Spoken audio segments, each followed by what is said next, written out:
جب اللہ کے نبی داؤد علیہ السلام کے وارث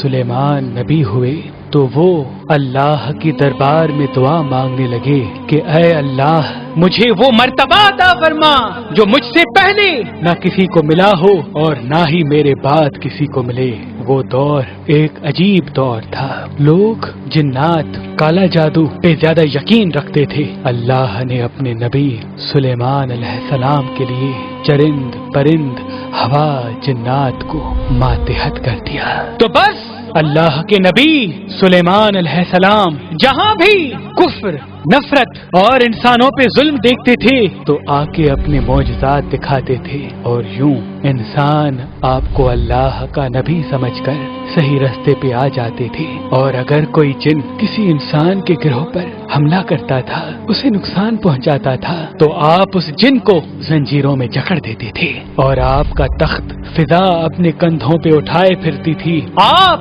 آسمانوں میں پرواز کرتے تھے۔ تو ویسے ہی آپ آسمان میں پرواز کر رہے تھے، اتنے میں ایک جن آ کے آپ سے کہنے لگا کہ اے اللہ کے نبی، زمین پہ بابل کے پاس جنات کا ایک گروہ انسانوں پہ ظلم کرتا ہے، اور وہاں کے جن انسانوں میں حلول کرتے ہیں اور پھر انسانوں کو تکلیف دے کے یہ منواتے ہیں کہ ان کے پاس غیب کا علم ہے، اور یوں انسان بھی صراط مستقیم سے ہٹ رہے ہیں۔ جیسے ہی اللہ کے نبی سلیمان نے اس بات کو سنا تو آپ اپنے تخت کو بابل کی طرف موڑتے ہیں اور اس گروہ کے پاس آ کے کہتے ہیں، اے تکبر میں رہنے والو، اللہ سے ڈرو۔ وہ جنات کا گروہ حضرت سلیمان کی طاقت سے ناواقف تھا۔ اس میں سے ایک جن لیاب کہنے لگا، ہم کسی سے نہیں ڈرتے اور ہم اپنی مرضی چلاتے ہیں، اور اس کے قبائل کے کچھ جن حضرت سلیمان علیہ السلام کے تخت کے چاروں طرف سے آ جاتے ہیں اور کہتے ہیں، اگر تو واقعی سچا ہے تو ہمیں قید کر کے دکھا۔ تو بس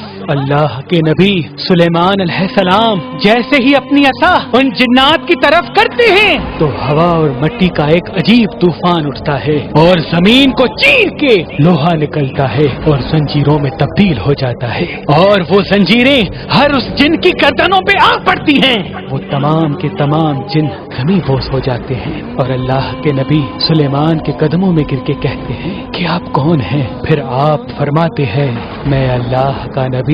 داؤد کا بیٹا سلیمان ہوں، اور اللہ نے مجھے اس زمین پہ امن اور سلامتی کے لیے منتخب کیا۔ اے گروہ جن، خبردار ہو جاؤ، اس زمین پہ فساد نہ پھیلاؤ، ورنہ اللہ کا عذاب تم کو فنار کر دے گا۔ یوں وہ سارا گروہ حضرت سلیمان کی نبوت اور اللہ کی وحدانیت کو تسلیم کرتا ہے، اور پھر سب کے سب امن محبت اور سکون کے ساتھ زندگی بسر کرتے ہیں اور وعدہ کرتے ہیں کہ کبھی بھی کسی بھی انسان کو تکلیف نہیں دیں گے۔ بے شک اللہ جسے چاہے اپنی خاص رحمت اور طاقت سے نواز دیتا ہے، وہ ہر دعا کو سننے والا اور سب پہ کرم کرنے والا ہے۔ اے اللہ،